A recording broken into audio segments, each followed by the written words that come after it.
They say dogs experience the world differently from humans. Their senses of smell and hearing are far better than ours. But a recent video has people wondering if these superpowers go far beyond their noses and ears. On a sweltering July day in 2020, UK residents Meg Oxtby and Jeff Parlett are on a hike with their trio of Hungarian Vizslas, unaware of what they're about to witness. We were walking along, just having a chat like we normally do, and then we noticed that the dogs were not moving. At first, this looks like a photograph, but keep watching. The camera starts moving, and yet the dogs all appear to be frozen in their tracks. We couldn't believe it. You could see the leaves moving and all the bushes, but the dogs were completely still. I'm telling you, we are not freezing or slowing down this video. You can tell by the shrubbery right here that it's moving in the wind. Now check out how this dog has his leg raised and tail curled. And this other dog is frozen in mid-step. Look, it seems impossible to maintain balance like that. The three Vizslas stay in that position for 4 whole minutes before resuming their normal dog activity. We were completely gobsmacked. Ancient cultures from the Greeks to the Romans to Koreans all have myths about dogs having supernatural ability. The Mayans believed that dogs, known for being great swimmers, swam the souls of the dead across a shadowy lake to the afterlife. Forensic investigator Chase Klotsky wonders if something like that is at work here. Are there, like, forces somehow making them stop like that? It seems like a theory is that dogs have a spiritual side almost. They sense things like earthquakes, illness, even death sometimes. Recent studies have explored whether dogs have some sort of sixth sense to communicate telepathically. Meg and Jeff concur. Their dogs seem to have some kind of canine ESP. They knew what they were all doing and they knew how long to stay still for. So it's just amazing how they can communicate without actually speaking. So that side of it is kind of magical, really. Ugh, that was me trying to freeze for just 5 seconds. It's impossible, I'm too twitchy. So forget about 4 whole minutes. It's clear these dogs can do some amazing things, right? But can they really freeze themselves in mid-step? Let's take the video to our experts. Zoologist Roxy Furman considers whether a supernatural force may have terrified the dogs into a form of paralysis. Dogs definitely do freeze when they're afraid, so there could be something that's made them scared, but there's nothing else in their body language that indicates fear. Their ears are up, their tail's up. Vizslas are hunting dogs, but I don't think that they can be that still for the entire duration of a 4-minute video without kind of any movement. It looks like it's been edited in some way to me. Compare this other video of hunting Vizslas with Meg and Jeff's. You can see these other dogs don't maintain their posture as well or as long. So maybe Roxy's right. Meg and Jeff's dog video can't be real. So there are apps that can be downloaded on these mobile devices that can animate certain areas of a picture while preserving other areas frozen in time. Although these apps can deceive a viewer, we found no evidence to support that this file was manipulated or slowed down or frozen in any way. So this is, in fact, real. Still, biology professor Floyd Hayes believes this is just the product of centuries of breeding. This is a behavior that is selectively bred for in several breeds of dogs, although it is reinforced in dogs by training.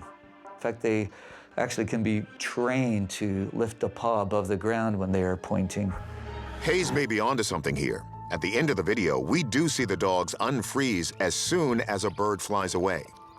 But here's the catch. Meg and Jeff say they have never trained their dogs to behave like this. We teach them, sit and stay, but this was something on a completely different scale and something that I can't see being taught to them whatsoever. Our verdict? This is still an animal anomaly. These 3 Vizslas really did freeze in place for 4 minutes. And if Meg and Jeff truly didn't train them to do this, How they stop time is still a doggone mystery. October 2018. Jason Asselin is giving friends a tour along the shores of Lake Superior near Marquette, Michigan. As we're walking along the lakeshore, I heard somebody gasp, and I looked over and I saw them pointing out into the water and said, "What is that out there?" Jason pulls out his camera and starts recording. There's what appears to be a tall and large object on the horizon, so let's take a closer look. The object is gray in color, but the shape appears pretty blurry. Jason and his friends think it might be a ship. This ship would have had to have been hundreds of feet into the air.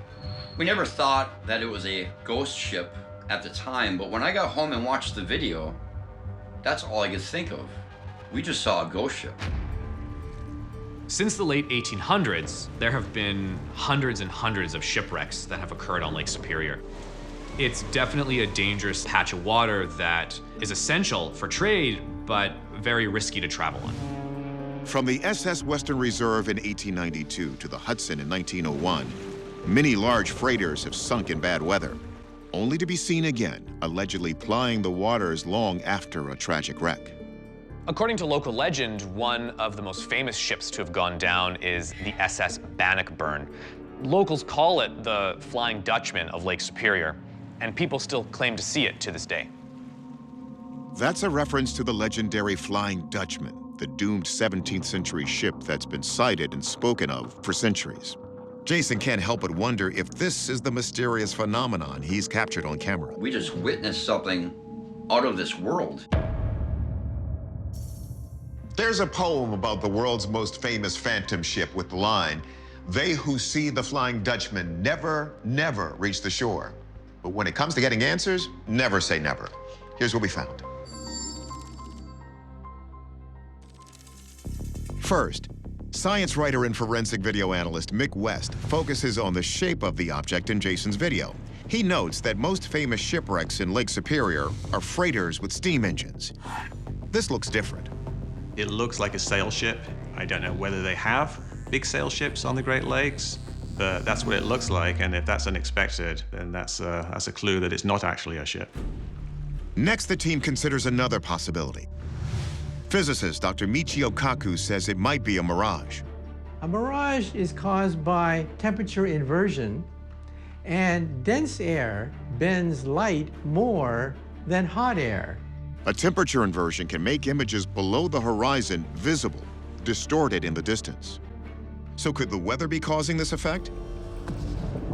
Atmospheric scientist Dr. Deanna Hintz looked at the data the day the sighting happened and sees just such an inversion.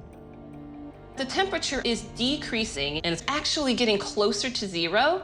So this is that temperature inversion that can lead to that warm air sitting on top of cold air. This can actually really change how light can propagate through the atmosphere. Then Mick West tries to put the pieces together. Could a temperature inversion have distorted something that is already there? Turns out, there's a small island 12 miles offshore in this area that's normally hard to see. Up above, we have a view of the island. So this is the direction we're looking from. So I just simply lined up the lighthouse here in the top with the lighthouse down here. So that lines up perfectly.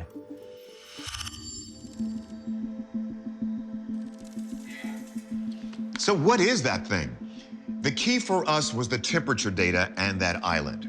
Our verdict, mirage. A temperature inversion caused an island that's usually a bump on the horizon to look like a phantom ship. It's January 17th, 2020 in Fargo, North Dakota. Winter has really set in with packed snow and ice on the ground and temperatures dipping to 1 degree overnight. After looking at an office space to rent, accountant and mother of 6, Nicole Hepner, returns to her car and records something very strange. It was very icy, and it was so windy that I could hardly even walk on the sidewalk because it was almost blowing my feet out from underneath of me. And I noticed that there was a light pole in the parking lot that was just wiggling, and it was rattling really loudly. Everyone thought it was really unique and crazy and special. It just made you think that we can all feel the cold. It affects things that even aren't alive, like our cars and the buildings. And here's what makes this a mystery. We can see that the wind was blowing. Look at that bush. But strangely, there's an identical pole in the background that doesn't seem to move at all. Animism is a religious belief that objects and plants have souls. And while there is no way to test whether that's true or not, we can try to see if there's a scientific explanation for what we're seeing here, no matter how uncanny it may be. So let's have our experts weigh in.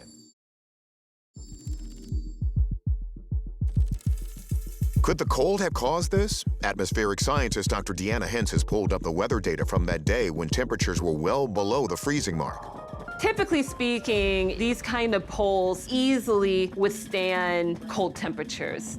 We see these kind of light poles all over the country, and they're built to withstand a wide range of conditions. That takes us to the wind. Could it be to blame?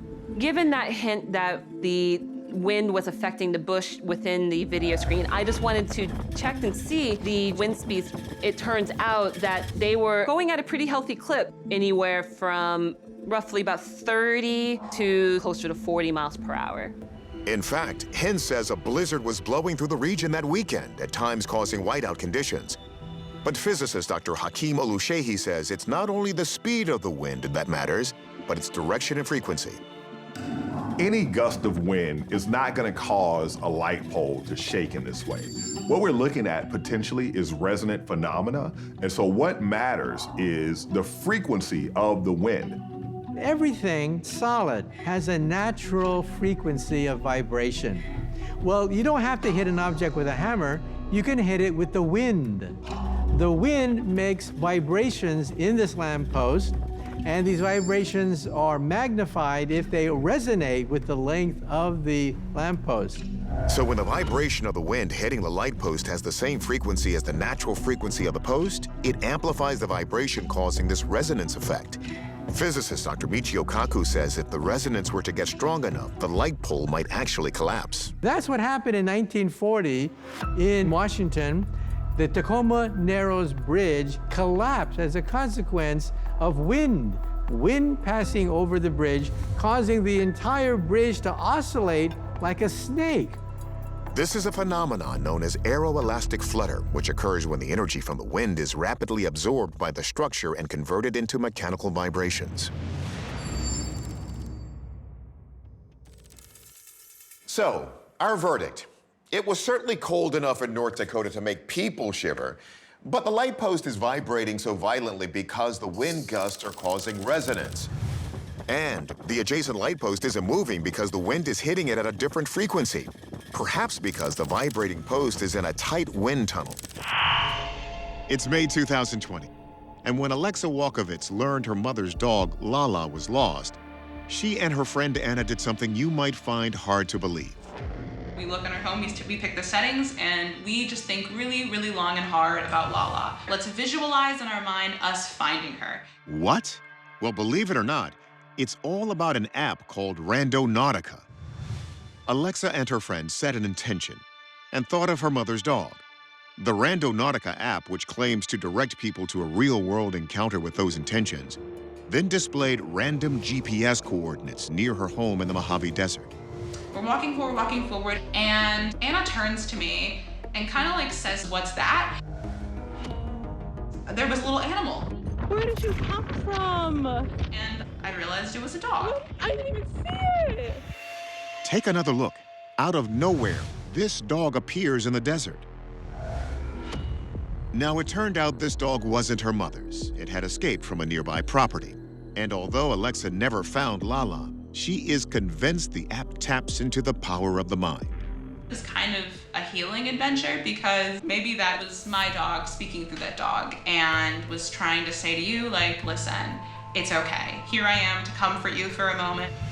Experiences like Alexa's made Randonautica the craze of 2020. In just 3 months, the app drew over 15 million downloads, with thousands of posts on social media of people declaring their intentions. The intention for my Randonaut journey is purple. Heading to random locations. Is that a purple house? And finding their wishes at least partially fulfilled. Like thinking of purple and then having the app lead to this backyard. This is kind of blowing my mind right now. So does the world of the mind connect with the physical world? Can Randonautica really manifest our intentions? We asked our friendly physicist to come up with an experiment to test it. Dr. Hakeem Oluseyi and Dr. Michio Kaku give us our guidelines. In order to test this idea to see if it works, you have to do a lot of tests to remove the statistical uncertainties, and you have to keep very careful records of when you're right and when you're wrong. There it is. Second, when it comes to a goal, make it specific and not metaphorical. My intention was adventure and cool stuff, and this is so cool. Not something that looks pretty. Wow. No, cash. That, to me, would be a very convincing experiment. So that's just what we did, asking our test subject to declare cash as her intention. $100. $100. The app generates random GPS coordinates. Now let's see where we're going. Part of a hairbrush. So far, no cash. All right, my intention, $100. $100.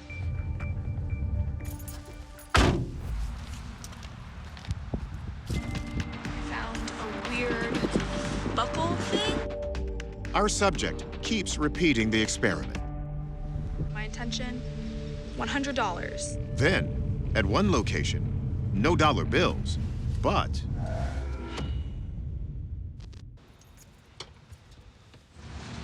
Found some batteries. So we didn't find any money at this location, but there is a bank really close to here. So you never know, maybe that's what drew me here. like many Randonautica stories, the exact intention didn't manifest, but something kind of related. So what's happening here? Kaku believes the explanation is something called the synchronicity effect, a phenomenon where people interpret two coincidental events as intertwined. Wow. Synchronicity, for example, is you're thinking about Joe, and Joe calls you on the telephone. And you say to yourself, aha, I knew it, I'm psychic. This is kind of blowing my mind right now. But Kaku explains, while everyone remembers the occasional hits, most of the time they're misses. You forget about them. But think of all the times when you thought about Jane and Harry, and they didn't call you. our verdict? Most likely coincidence, which comes from people making very general wishes like something that will make me happy. But there is a lot we still don't know about this universe. But that's what we think. What do you think? The space race is certainly heating up. And it isn't about which billionaire can reach orbit first. Instead, it's about China's efforts to leapfrog its rivals. One spectacle in the skies over China put on such a light show, it left many wondering what they'd just seen. October 2018, Hohhot, the industrial capital of Inner Mongolia. The city of 2.8 million is going about its business when this tears across the sky. A large, bright object corkscrews overhead, leaving a breathtaking trail. Startled citizens all over the city begin filming. It looks like some sort of vapor swirling in the sky. And at one point, right here, it looks like a beam shining down on the city. This thing, whatever it was extremely strange looking. So you kind of can't blame people for looking up and thinking, it's an alien spaceship. Of course, a rocket launch is the obvious explanation. But hang on, rocket launches don't usually happen over large, densely populated areas. Their contrails aren't typically illuminated like this one. And importantly, they usually have linear flight trajectories, not this weird corkscrewing path. It doesn't seem to be going anywhere specific. It seems to kind of be meandering throughout the sky. That raises another theory. Might this be the debut of a breakthrough military technology? One explanation that has been posited is that they come from the Dongfang Aerospace City, where they are creating new types of technology, space-age technology, and that they are the result of an effort to give China a leg up in the space race. There's a lot of mystery surrounding this particular area, and no one has come forward to claim responsibility, so we don't actually know what happened here. The Chinese military keeps a tight lid on what's happening at Dongfang. Foreigners are rarely allowed to visit. But we do know the Chinese admitted to using a missile to destroy one of their own satellites back in 2007. So is this video proof of some new advanced space weapon? Is it a craft from out of this world? Or something else entirely? Astronomer and video effects designer Mark D'Antonio first considers that this might be a comet. Oh, this is cool. We talk about comets in the night sky all the time. And comets do move across the sky. But known comets are astronomical objects millions of miles away. They take days, if not weeks, to move across the sky. This is moving across the sky in a matter of seconds. So, is it a comet that's very close to the Earth? If it was that close to the Earth, it would probably envelop the entire Earth. This glow would be everywhere. So we can rule out that theory. As for a UFO, in general, one of their defining characteristics is an unknown means of propulsion, like the famous Tic Tac video from 2004. In a lot of the truly unexplained UFO videos that we see, we don't see the characteristics that you have in this video. Namely, all of this exhaust trail that you're seeing here. That massive exhaust trail brings us back to the rocket theory, but there's some explaining to do. First, that illumination. How can it be a rocket if it doesn't look like night launches in the US? McMillan has a theory based on the time of day. These videos were filmed roughly an hour after sunset. And so what you're seeing is the rocket itself is above and high enough altitude with the curvature of the Earth that the sun is actually still reflecting light off of the exhaust trail. Okay, but what about that bizarre corkscrewed flight path? So whatever the object is, you can see it's changing trajectory. Could this be some type of classified or experimental rocket testing? Possibly we're looking at some kind of GPS, laser-guided, some type of rocket system that is targeting something, potentially moving. You can see these patterns in something like Israel's Iron Dome system, which is designed to seek out rockets as an air defense measure. That's also on the table. But hang on. McMillan says the fact that this happened over a highly populated area opens up another, less impressive possibility. So it certainly appears that we have something that has gone awry, and it's not traveling the path that it was intended. The idea that it could be a failed rocket system is certainly plausible.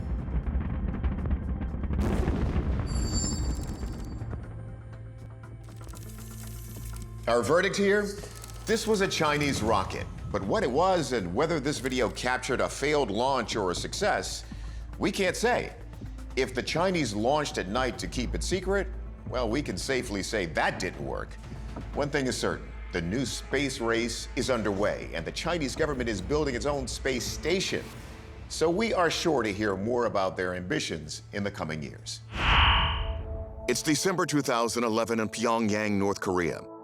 Supreme Leader Kim Jong-il has just died at the age of 70, and the whole country has fallen into a period of ritual mourning. During a 3-hour funeral procession through the capital, throngs of civilians and North Korean soldiers stand in rows, dozens deep, to watch Kim's casket pass by. But after the Associated Press releases an overhead shot of the crowd, some eagle-eyed viewers notice something seems amiss. There's a man in an army uniform who seems to literally be twice as tall as everyone else. As we zoom in closer, it appears this soldier is about 8 feet tall. And what makes this soldier even more remarkable is that in North Korea, where famine is frequent, men are not known for their height. North Korean soldiers are somewhat shorter than average than South Korean soldiers, and it's probably because of poor nutrition that they have. Kim Jong-il himself often wore platform shoes to compensate for his short stature. The average male height is around 5 feet, 4 inches, or even shorter than that. Bear in mind also that the North Korean government is notorious for photoshopping images for propaganda purposes. Check out these soldiers at a sunset ceremony. Who needs shadows? Or this image of a thriving farm. Note the cloned sheep. And look at this impressive North Korean bakery. Plenty to eat here.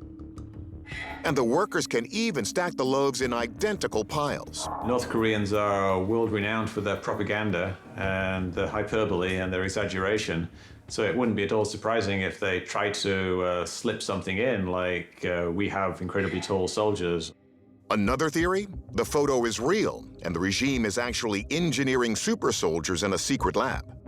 A lot of people speculated that maybe there was some kind of experimentation that was happening that would have created a super soldier. In 2020, a report came out that stated that China was actually using CRISPR technology to genetically modify its own soldiers, to turn them into, essentially, super soldiers. A person without regret, without pain, without compassion, without fear. CRISPR technology is like a set of molecular scissors that researchers can use to cut and alter DNA sequences. Some have speculated that maybe because North Korea is China's neighbor and their allies, North Korea is using it secretly as well. The Korean People's Army is the second largest military organization in the world. Enlistment is compulsory, and a whopping 30% of the country's population is serving in some capacity. We all know they have nukes, but could this really be the country's new secret weapon? First, let's handle the fake or real question. I think the first thing that leaps to mind is this is just an editing glitch. They've duplicated soldiers, and then when they copied one, they accidentally made it a bit too big. But let's think about this for a second. It seems off that North Korea would have to duplicate images of soldiers. Unlike loaves of bread, they've got infantrymen in abundance. And when West examines the tall man's uniform, he spots revealing details. Compare it to the others, and you see that the uniform is actually a bit different. It's got this kind of longer coat that comes down further down on his legs. And it doesn't really seem like it's a small person that's been magnified into a large person. It seems like what we actually have here is actually a very large soldier. So if this is a real person, could he truly be a super soldier? Military expert Tim McMillan says that might not make much sense, since extreme height could be a disadvantage in the field. For one, if you're going to be used in a ground combat situation, you're a much better target than your contemporaries who are shorter than you and lower to the ground. People say the ideal range of heights for a soldier is around 6'2", and there's very practical reasons for that. You can't fit into troop transports if you're 8 feet tall. So if this isn't a super soldier, who could be that naturally tall? West concludes there's one man it could possibly be. It's almost certainly the North Korean basketball player, Rim Yong-hoon. It matches him very well. His general shape, his shoulders, the shape of his head, and just the way he stands. But why is a basketball player in military garb? Well, after the U.S. State Department initially denied the 7-foot, 8-inch tall basketball star's request to play in the NBA, North Korea honored Ri with a position in the military. The verdict? This is most likely North Korea's tallest man, Ri Myung-hoon. As to why he's so tall when North Koreans are shorter on average, well, that remains a mystery. It's possible Ri has gigantism, which is generally caused when the pituitary gland releases excess growth hormone in childhood. It's May 2017 in Indonesia's Maluku province. Locals are heading out to work when they make a gigantic, gruesome discovery floating in the water. Cell phone video shows them examining the rotting corpse of a 50-foot dead sea creature that has somehow washed ashore. Here's a look from another angle. The formless blob is not only immense, it looks like it's coated in some sort of white, shaggy hair. What kind of animal has hair like that? It seems like it's something that shouldn't exist. And in fact, if this animal were terrestrial, it wouldn't be able to exist because of its sheer body mass. Folklore is chock full of legendary sea creatures as big as this carcass. The ancient Hebrew Leviathan, the Jormungandr of Norse mythology, and the Kraken, a kind of giant octopus, so big it was described as a floating island in Viking eyewitness accounts. Oh man, I bet that stinks there. But field researcher Cliff Barrickman says these carcasses have their own name. Globsters. Globsters are cool in every way. It's part blob, it's part glob, it's part lobster. I mean, how awesome is that? Globsters have been turning up on shores around the globe for years. This one, known as the Cherbourg carcass, was discovered in France in 1934. But what to make of this one?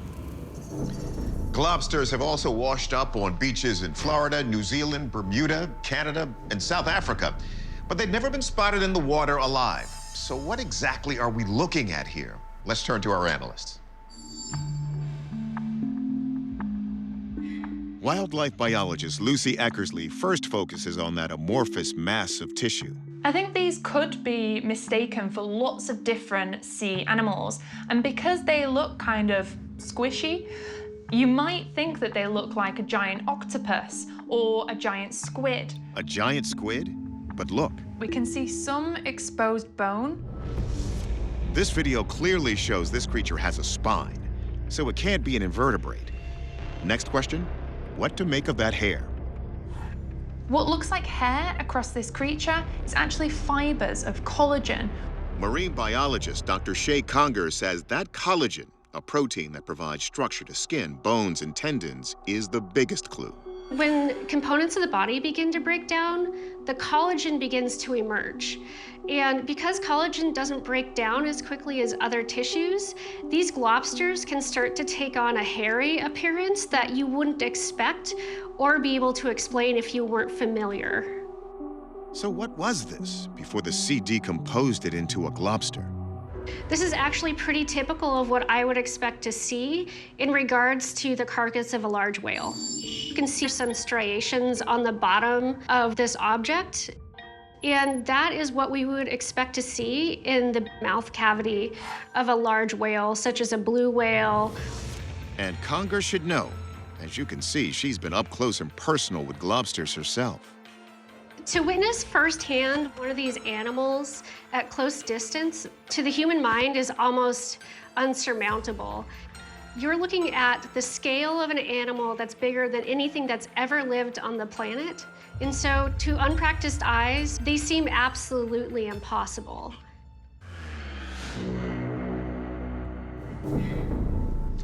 Ultimately, this story is about the power of the sea. In this case, its power to transform the bodies of dead animals into something unrecognizable. And once that hair was explained to us, it became clear. Our verdict, the globster is not the kraken or a sea monster. It's a dead whale. It's September of 2018, and residents of Southeast Asia are bracing for a megastorm, a super typhoon. Winds up to 180 miles per hour blast through the region as social media is flooded with images of the damage. One video, said to be from the Shenzhen province of China, is particularly alarming. Watch as this commercial airliner attempts to land as it fights extremely heavy crosswinds. It seems to almost tip over, then it does a complete flip. But just as it seems like it may crash, the pilot appears to regain control.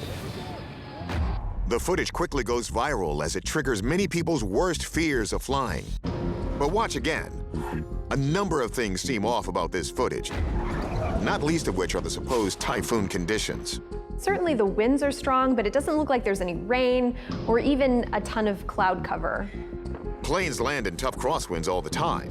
What you're seeing here are all verified incidents. The most dangerous part of flying a plane is takeoff and landing. That's when you're going to encounter things like crosswinds or wind shears that can really affect how you come in or how you take off. But I've never seen a passenger plane do a full barrel roll like this. Wow. I don't know about you, but I could watch this video over and over again. It's that wild. But many people online thought it was real. So we decided to track down the original source of this footage to get the real story.